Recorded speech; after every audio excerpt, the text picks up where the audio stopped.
Hello and welcome to today's online devotional for Wednesday, March the 18th, 2020. Today's devotional has been brought to you by Keith Memorial United Methodist Church. I want to thank Andrew again for selecting some passages for us to read and reflect on prayerfully together today. And our scriptures for today are a wealth of wisdom and encouragement. And I hope that you will read these through, talk them through with some folks maybe who happen to be with you in your home, or maybe those with whom you are connected in other ways. The scriptures are from the Psalms, Psalm 133, from Paul's letter to the Romans, chapter 12, verses 1 through 5. And then the gospel reading for today is one of my favorite gospel stories. It comes from John chapter 13. The first 17 verses. And this is the story that John tells of Jesus washing his disciples' feet at the context of sort of their Last Supper together before he goes to the cross. This is one of my favorite stories for a lot of reasons. One is John is the only one who tells us this story. It also points out that Jesus, on the night before he went to the cross for us, is more concerned with showing his disciples his love for them than he is expecting any sort of expressions of love and support and devotions from them.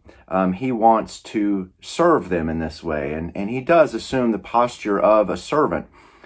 In those days, if you were invited to someone's home for a special meal, usually the host, would have a servant there at the door who would wash the guests' feet who had been out on those dusty, dirty walkways. It was a service that was provided by hosts to guests. And so Jesus, when he assumes this posture of a servant, washes his disciples' feet, he sort of reverses the roles that we might expect of him.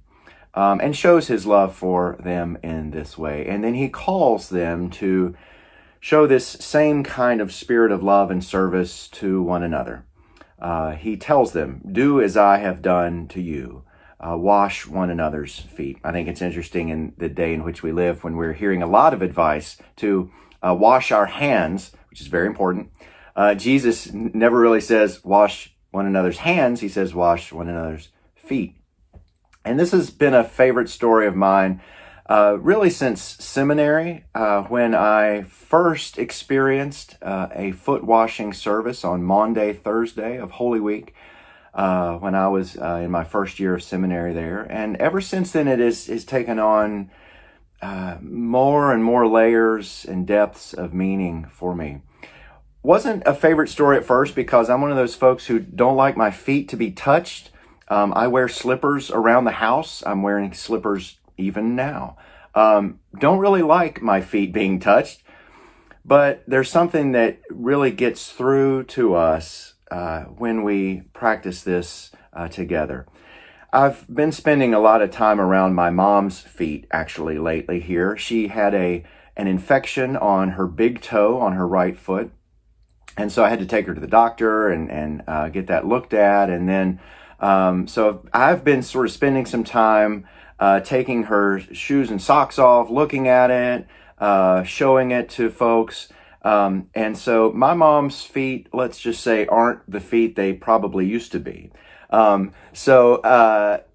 one of the things that was prescribed for her is for the folks, the assistants over at her assisted living facility, to give her Epsom salt baths 3 times a day for a couple of weeks, and that's ended now.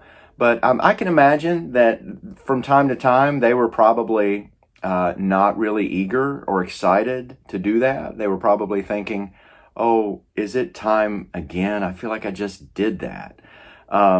But they were really fulfilling what Jesus tells Jesus' disciples to do, to wash one another's feet. Whether they knew that or not, they were living out Jesus' commands.